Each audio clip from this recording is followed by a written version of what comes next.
Hello everyone, this is Jimmy and welcome to episode 28 of FTB Interactions. Right now, we are running out of fuel. Our nitro diesel tank is empty. Our cetane boosted diesel tank, which is what feeds into nitro diesel, is draining. So that means our diesel production is too slow. The fastest way to improve our diesel production is to overclock our distillation tower. That should be pretty simple. Right now we're running an HV distillation tower off a single energy input. If we get another energy input, let's see, another HV energy input hatch, we should be able to overclock this machine to EV. So that's just the casing. We can replace the casing with an energy input, and voila, this is now a EV distillation tower. That will increase the rate that we produce. That's naphtha, this is diesel. And you can already see immediately the rate that we produce diesel has gone up significantly. So that increases how quickly we produce cetane diesel. And I suspect now this number will be, well, I'll keep an eye on it, but I suspect this number will be overall increasing. So we just need to fix the other problem now, which is we are not producing nearly enough liquid starlight to turn our cetane diesel into nitro diesel. I've already scaled our light wells here up to, to having more of them.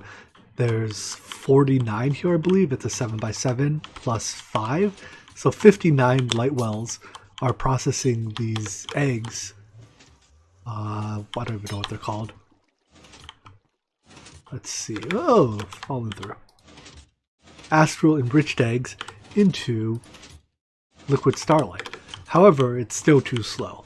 I believe light wells can be sped up by shining starlight on them, kind of like this transmutative process.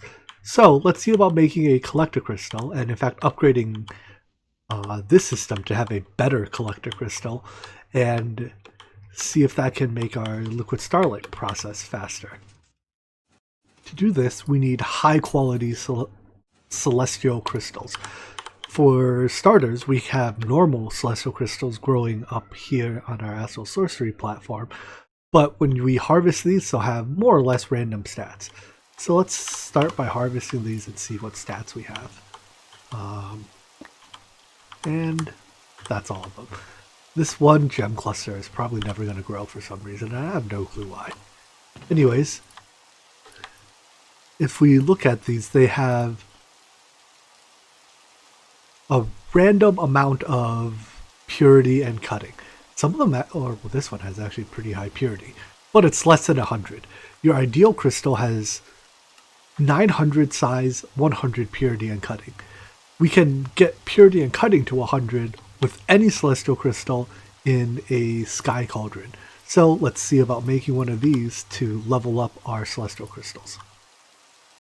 Before I leave here, I want to plant a new set of celestial crystals to get them to start growing. That way we should have a fair number of these just waiting for us once we're ready to level them up. The list of unique items required to build this block, or this multi-block, are huge. It's like 20 different things. I have everything for it in my inventory except the starlight and the celestial collector crystal.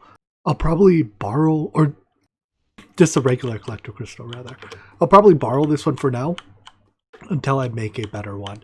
I assume that the stats on the crystal doesn't matter.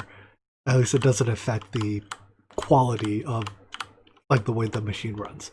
So let's put it here. Yeah, I'll just build it in whatever orientation the preview has it in, and if that isn't ideal, then I'll rotate it afterwards, I guess. I hope that's a block that goes there. I can't quite tell what some of these blocks are. I think that's Skystone. Yeah, alright. Well, I'm just gonna keep building. This machine looks super cool, but it is a royal pain to build. There's also a little gotcha here. That Celestial Collector Crystal, it says 8858/0. It shows the white one. I'm pretty sure it has to actually be the blue one. This is 8858/0. Whereas the white crystal is 8857. So I tried it with the white crystal earlier and it didn't work, so I'm switching over to the blue crystal. Anyways, for now that means our white crystal can get back to work transmuting clay So let me relink that. Oh, here, I'll relink it later. For now, let's put our blue crystal here. I borrowed this one from our crafting altar because, well, we're not crafting on it right now. And nice. It's formed. So it's powered via mechanism laser energy. There's a laser input hatch somewhere. So I guess we have to shoot a mechanism laser at that. And then we also have to give it a significant amount of liquid starlight through the fluid input hatch. I wonder, this here is a valid crystal collector structure. Can I link the crystal collector to the lens and then the lens to that? So I don't have to use this one, because these two being too close to each other causes starlight cannibalization. So this way I get to use a full power collector crystal to power this transmutation, which in theory should go faster, although I don't know how much faster. Oh yeah, that's significantly faster than it was before. Right before it was taking like 10 seconds to transmute. Now this is closer to 3 maybe? I like it. I can take this structure down later. But anyways, let's see about getting this thing powered. I had previously gotten a mechanism laser from a quest, so quest reward that is. So here it is, zapping that. And I guess it just stores power. Standing in the beam hurts. Ow, ow, ow, ow. It doesn't hurt very much apparently, but you zap yourself with the laser. Anyways, right now this is just running off it charge while in my inventory or something. Let's see about giving it a specter coil. Can a coil, a normal one should do, connect directly to it? Aha! And now it's even gaining energy. Alright, so that provides power, and now all we have to do is provide it with the liquid starlight. Because there's quite a bit of competition for liquid starlight right now, this thing's filling up very slowly. So I will just, I don't want to take, there we go. I'll fill it up from my personal supply of liquid starlight, which is what I carry around to use for crafting and whatnot. But now this is full. So if I just get some of those crystals and some stardust, we should, oh, I don't have any stardust left.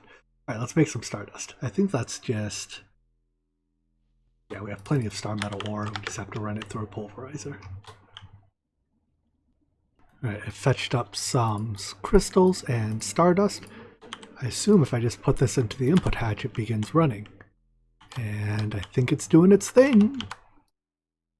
Yep, takes it a fair bit of time, but when it's done, we should get some 450 size but perfect cutting and purity celestial crystals. The crystals that come out of this thing, while very good, are not quite perfect yet. We have to grow their size stat, from 450 to 900 by dunking them in liquid starlight for a few cycles. So let's do that up here because I think I have a little bit of starlight left. Let's just grab some of this, and then I was going to do it here, but clearly these cells are already in use. I guess I'll just build something over here to do it. Each time you throw one of these celestial, or what are these called? Celestial crystals into a puddle of liquid starlight, they'll put off these blue particles for, I don't know, about 20-30 seconds, and then after that they'll suck up the liquid starlight and gain a little bit in size stat. So you can repeat this process until they reach 900. Normally, after they reach maximum size, there's a chance each time you repeat this cycle that they'll split into 2 crystals. However, that behavior has been disabled in this pack, so they'll never split. They'll just stay at max size, which is obviously a waste. At that point, you don't want to keep dunking them in starlight because then they just suck up liquid starlight for no good reason. But anyways, this crystal, it started at 450 and now it's at 538. So yeah, it takes, I don't know, somewhere less than 10, but it takes a handful of cycles to get them to 900 stats. One crystal has grown to perfect stats, so I can use it to set a item filter here for the random things, and we'll make it match metadata and MBT data whitelist. And then if we just get a chest of some sort to put that on, let's see, that's the middle, whoopsies. A chest there. Item collector with a filter. And that way, it'll only pick up, oh, I guess. Why did I pick that one up? Maybe pick that one up before I put the filter on.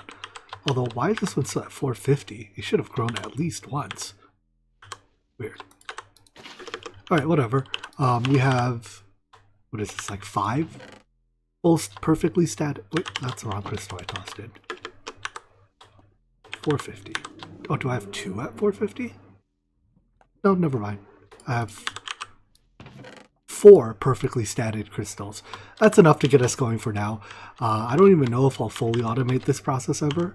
I mean, I guess it's as simple, automating this is as simple as getting a fluid placer to place, to replace the starlight when it's done, or when it's gone.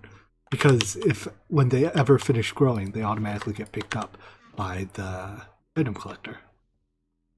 While I wait for nighttime to come so I can turn this celestial crystal into a collector crystal, I need to wait for nighttime because you have to attune the crystal to a constellation before you can do that. Any of the major constellations will work, but none of them are out during the day because it's, well, the day. Anyways, what I'll do after we have it ready is place it here, and my plan is to link it to a prism lens. This specific prism lens I think I got from a quest reward as well. It's perfect statted, which is ideal. I think the less perfect your stats are, the more light you lose to like lens losses or whatever. And then from here I can split it and have it hit all of our light wells. I think the more ways you split the light in a prism, the less light each individual one will get, but that should be fine. I don't know if it... I don't know if it's better to send all the light into one single light well or to split it off a bunch of ways, or perhaps it doesn't matter at all. It's something I've honestly never tested because I haven't needed to have starlight in quite this quantity. Still got a couple more hours till nighttime, so I figured let's take a look at how our ore processing is going. It seems like we've gone through a significant amount of our backlog actually.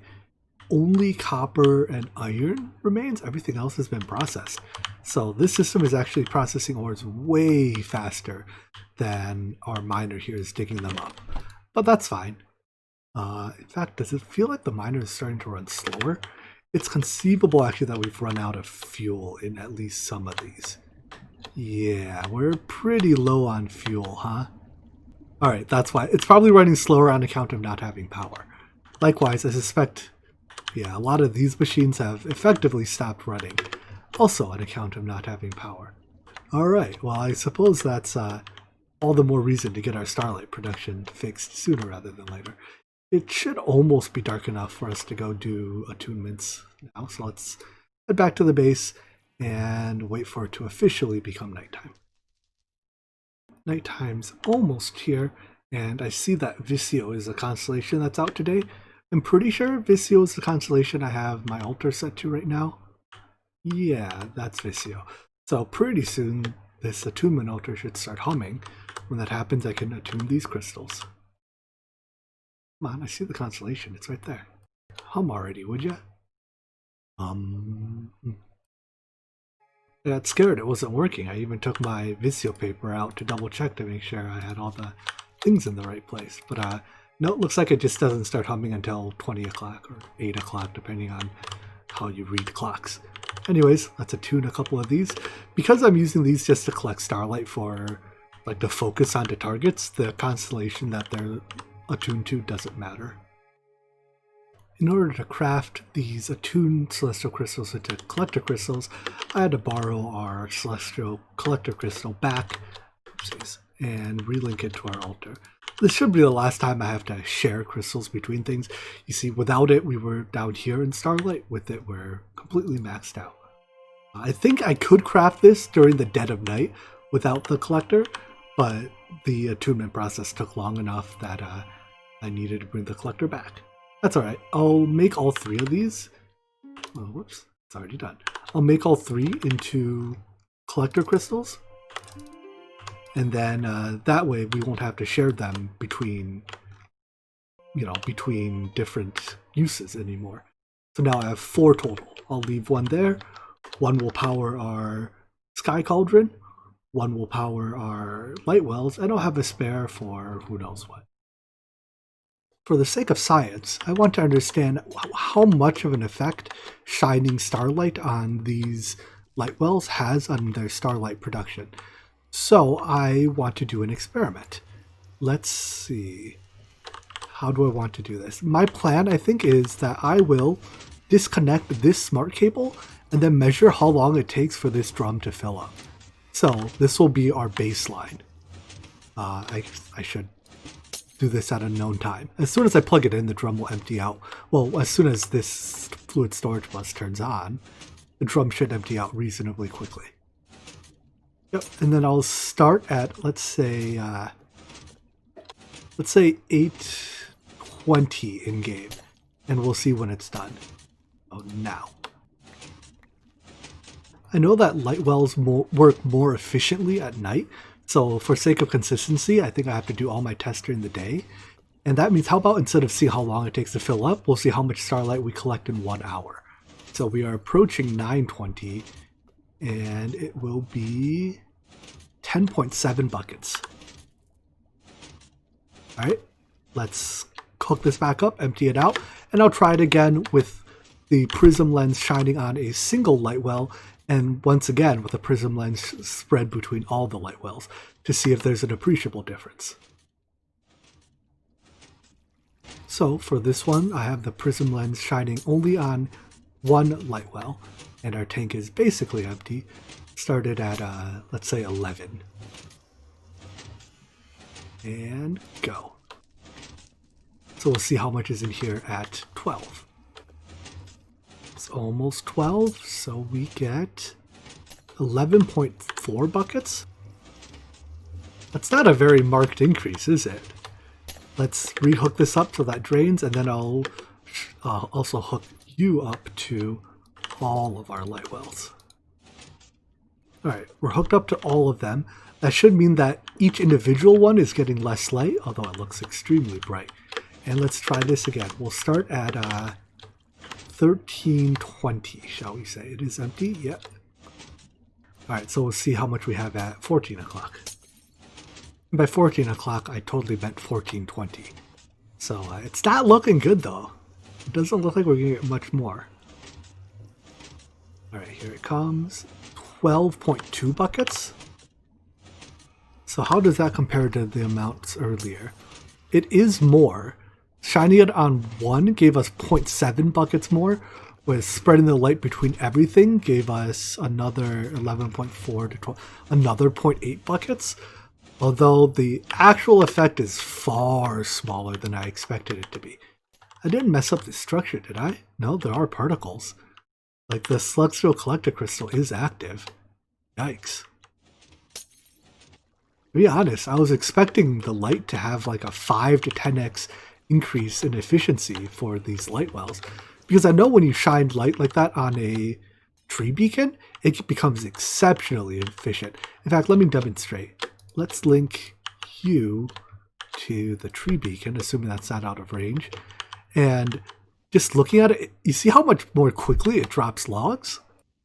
It's spewing them out like 5 to 10 times quicker than before we were shining light on it. So I kind of expected a similar result out of our light wells, but apparently that's not the case. A statement I made earlier said that I, quote, know, end quote, that these work faster at night. I'm starting to doubt myself. So let's run the same experiment, except now at night. We'll start at 21 o'clock. At least it appears like that statement is true. We're almost at 20 buckets already, so we'll be over 20 buckets by the time 22 o'clock rolls around. It's like 21.5 buckets. So it's almost twice as efficient at night. But yeah, it seems like if I need more starlight than this, which I definitely do, the easiest way to do it is to add more light wells. I was hoping for a less brute force approach, but looks like it wasn't meant to be. I spent a little bit of time thinking on it, and while this might seem like a strange solution, maybe the best choice is to actually downgrade to running cetane boosted diesel. cetane diesel provides us with, for 2 millibuckets, we get 1440, so that's 720 EU per millibucket, versus infused nitro diesel, which gives us slightly more. For 2 millibuckets, we get 1920, that's 960. So we go from 960 to 720. That's minus 240. So we lose about 1/4 of our energy density. However, I can produce cetane diesel extremely fast. As you can see, I mean, our cetane diesel is fully bottlenecked, and well, the biodiesel side's basically producing nothing because our biodiesel production is super slow. But yeah, like our cetane diesel tank here is full. Our distillation tower even stops running from time to time because our diesel tank is full. So instead of trying to make all this liquid starlight for a little bit of increased efficiency, right? The upgrade from cetane to nitro is the upgrade is plus 33%. You get 1/3 more energy density, but you have to make so much liquid starlight for it. You need for every 10 buckets of cetane diesel, you need 5 buckets of liquid starlight. I think I can just burn nitro diesel or burn cetane diesel in place of nitro diesel, and I'll find that I still have plenty of cetane diesel production. So what I'll do is I think all the diesel engines over in the void world there, or the space station world, I'll switch over to running on cetane diesel. Thinking about it a little more, this is definitely the right choice. Bucket for bucket, right? We take 15 buckets of input stuff. Disregard the lithium, it's practically free. But 15 buckets of input stuff, and we produce 10 buckets of output stuff. That means that if this liquid starlight were cetane boosted diesel, we would actually get more energy from 15 buckets of cetane diesel than we get from 10 buckets of nitro diesel. And it's so much easier to make cetane diesel than it is starlight. Making tremendous amount of starlight will require a massive array, and while I don't have any reason to believe each individual one of these is particularly laggy or anything, it just doesn't seem like a particularly elegant solution either, when if I want more cetane diesel, overclocking this another tier is entirely possible, and then I can run our distillation tower at IV, right? Being a multi-block, there's really no limitations on its overclocking until I guess you're doing the operation in one tick, at which point I guess it doesn't overclock any more than that. But yeah, my point is I'm just going to burn cetane diesel for power. I've switched our export bus here over to cetane diesel. Our drum here is full. All I have to do is plunger the input hatches to get rid of their last little bit of nitro diesel, and they'll switch right on over. So running this with cetane diesel produces the same amount of power, it just makes it consume fuel slightly faster. Immediately we can see the effects. Our nitro diesel tank is starting to fill up again. I'll continue to burn it in our overworld generators because there's no sense not using it. It's just I can't use it faster than I produce it. Otherwise my generators are starved. Now our cetane boosted diesel tank is slightly drained, but at the same time it had quite a few buffers it had to fill up. Like all the machines in the void world were basically empty, right? So I had to fill all of their buffers up immediately, and then from there, as long as our net amount is positive, which at a glance it seems to be, this number, well, it's tough to tell if it's going up more or if it's going down more. I'll keep an eye on it over a longer period of time, but as long as this net amount is going up, then we're in good shape. This tank is definitely getting more and more empty over time. However, that doesn't account for the fact that some of our cetane diesel is still being turned into nitro diesel. So once this tank fills up, this tank will drain slower, right? For every millibucket that goes into there, drains 1 millibucket out of here. And the sum of these two tanks is more than one full tank. So based on that, I'm reasonably confident that our fuel state is A-okay. At least for the time being. When we upgrade our systems a little more and start consuming more power, we're going to need better fuel. Yeah, I don't know how I'm going to tackle that yet. I'll cross that road when I get there. Now, let's finally get around to building that multi-smelter for use in the overworld. We'll use this to process any on-demand smelting tasks and it's so quick that we can effectively consider smelting tasks to be instantaneous. So the choice is, do we want tungsten steel coils, or do we figure out how to make superconducting coils? The biggest difference is that superconducting coils smelt twice as many items at a time, so this is level 8 for 2 stacks at a time, or level 16 for 4 stacks at a time, and a 4x energy discount effectively gets you an extra overclock tier, so it smelts them twice as fast.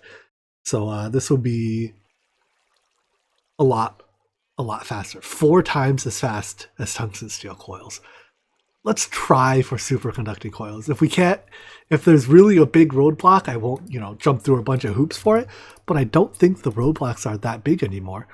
We need either yttrium barium cuprate, niobium titanium, or vanadium gallium. Let me pin all these, whoopsies, and I'll decide which one is easiest to make. Well, I think yttrium barium cuprate is the easiest one to make because we have yttrium and copper already from ore processing. We just have to make some barium, which we have barite ore. I believe that vanadium gallium is the most useful. It's used in ludicrous voltage machines quite soon. So, in light of that, let's go set up the infrastructure to make this because we're going to need it. So it involves a couple steps. The gallium's easy. We already have gallium ingots, or from gallium dust from ore processing. The vanadium's also not half bad. All we need is vanadium magnetite ore, which we have lots of, and then processing this down, we can either as a byproduct from pulverizing purified vanadium magnetite ore, we can get vanadium dust, or when we're done processing them into vanadium magnetite dust, we can electrolyze it into vanadium dust. I thought I had this brilliant idea where I could have one mechanical user place the ore, another mechanical user mine the ore with my fortune hammer, and it'd just be like if I mined the ore, except, the mechanical user's doing it. However, there's a problem. When a mechanical user breaks the ore with a fortune hammer, you only get 1. Whereas if I do it with the same hammer, let's see, what are we at now? 30 in the stack? 33. Like, I get the expected, that time. Sometimes you only roll 1. But, see, 38. Only rolled 1 again. 46, I rolled 7 there. And I've averaged about 4, like I expect, with Fortune 5. So I guess the Fortune doesn't work when it's coming out of a mechanical user. That's a little unfortunate. Unfortunate. Time for plan B. Let's just densify the ore the regular way by shining starlight on it. I've never used this in another dimension like this before, but it seems to work. Alright, so a block or a formation plane places the blocks. A annihilation plane picks up the blocks. There's a filter here for dense ore star. It's a weird ore dictionary name. Ore dictionaries names are usually ore, like they start with ore, so it'll be like ore dense, but I don't know. I guess the pack developer decided that dense ores should have dense as their prefix. Well, whatever. It's consistent, so that's what matters. That turns it into this dense ore, and then all I have to do is feed that ore into our multi-smelter. So, extract brown. Oh, no, extract purple. Fancy. Since I extracted on brown, they almost assuredly went somewhere else. Where is brown? Oh, brown is trash can. I threw them away. Haha. Whoopsies. Oh well. Now those ores will pass through here and get turned into dense or native vanadium gallium clusters, which will eventually get pulverized and then go through the rest of our system. I don't know why I took it out of there by hand. Now I have to find a way to get this back in the system. Whatever. You get what I mean. This will produce vanadium gallium ore, or this will process the vanadium gallium ore for us fully automatically. There might be a few places I have to add something to a filter, namely this filter, I think. This is a ore that I want to wash, so I add it to the to be washed filter, which will cause them to be inserted into these ore washing plants. I'm doing this bit manually just to run one batch through the system and make sure none of the byproducts get stuck somewhere. So this produces some type of dust and purified ore. I think the dust goes here, purified goes here, which I need to add to this filter. Alright, there's more filter configuring in this system than I initially hoped for. Also, I should probably replace these with big filters, because I suspect I'll exceed the 5 item type limit pretty quickly. Anyways, that should cause them to be distributed into these machines, although these are probably, at least some of them are full. They're all full. But when they do get pulverized, the byproduct we want to extract is vanadium dust. And then the vanadium magnetite dust will be the purified dust. So it'll get sucked into this chest. Oh, no, that's impures. It'll get sucked into this chest where it gets processed and sent down its way. And at this point, I think that's all the configuring we have to do. When I built this system, I vastly overestimated the rate at which we produce new ores. We're almost completely through our backlog already.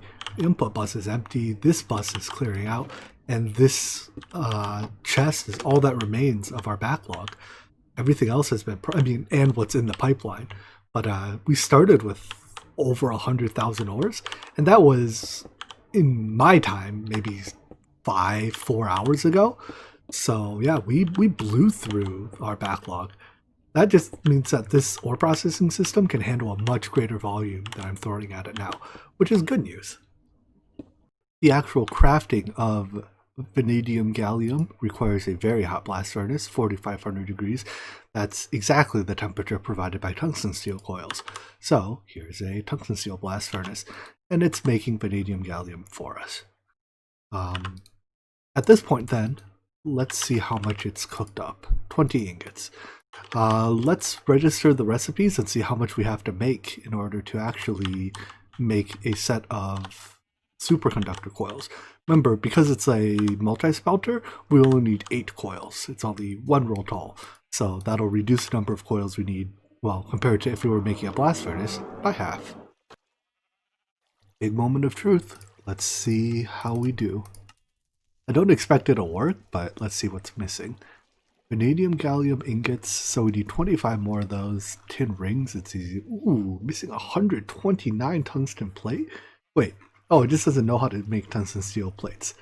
Alright, let me add the recipe for tungsten steel plates and I'll just craft these tin rings by hand. Good news and bad.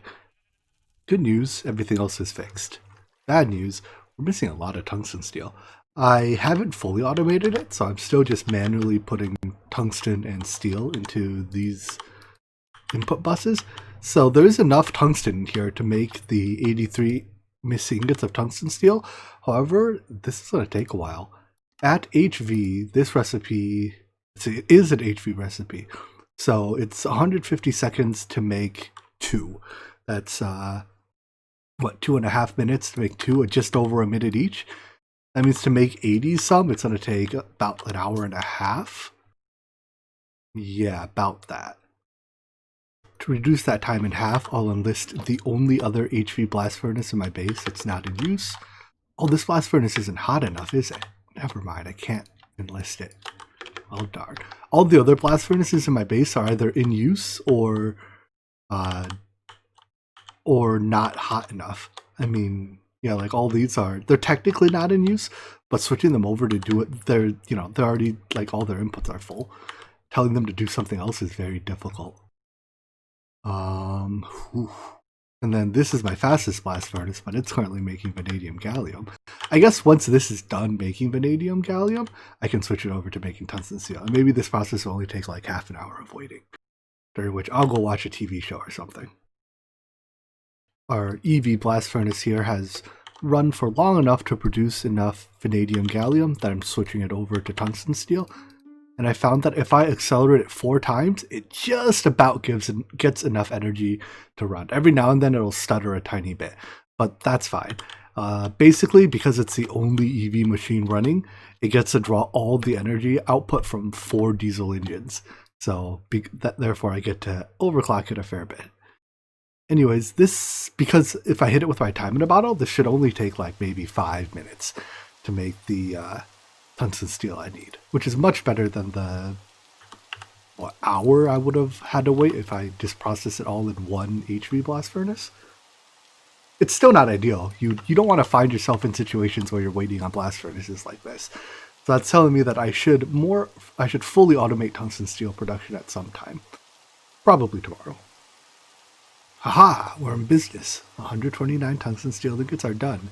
So, start. That'll produce the coils, and then meanwhile, let's set up the rest of the multi-smelter. Where do we want to put it? I definitely want it on my EV line, but I also want to leave some room to put a couple blast furnaces next to this one. Let's just leave a relatively large gap and place it over here. Ooh, superconducting coils. Alright, let's do it. And voila! One level 16 multi-smelter. I don't even know how to test how fast this thing runs. Like, I don't think I can... Here, let's just set up applied logistics recipes and see how fast it runs. We can just ask it to spout, I don't know, 10,000 iron or something. For recipes like this, for iron, I'll just encode that 3 stacks of iron dust makes 3 stacks of iron ingots. That way it'll jam items out of the ME system as quickly as possible. So let's come over here, set up our interface. I'm just going to use a modular storage for buffer because it's huge. And let's see, we'll put this here. On the output side, I'll have it directly output into an interface. That way I don't have to deal with moving items. And hide this one, and all that's left is to plug it all in. Ooh, I'm out of dense cable. Conduit. So, taking bets on how long it takes to do, let's say, 10,000 iron dust. My guess is about 10 seconds. Alright, so let's request 10,000 iron ingots. And go. They're all dumping there. Oh, we're coming on 10 seconds and it's still running. Alright, it's been 10 seconds and it's not done. So, well, I underestimated, but not by much, I think. The thing smelts about just under 1,000 items a second. And that is super cool. Let's wrap things up on that high note for today. This multi-smelter will see a lot of use. I intentionally set it up such that I could put more interfaces around this input cache, because I know for a fact that we will be putting tons of recipes on it. Basically, any smelting recipe goes here, because why would you use a much slower smelter when you can use a fast one? Alright, well, I hope you enjoyed this episode, and I hope to see you in the next one. Take care, bye-bye.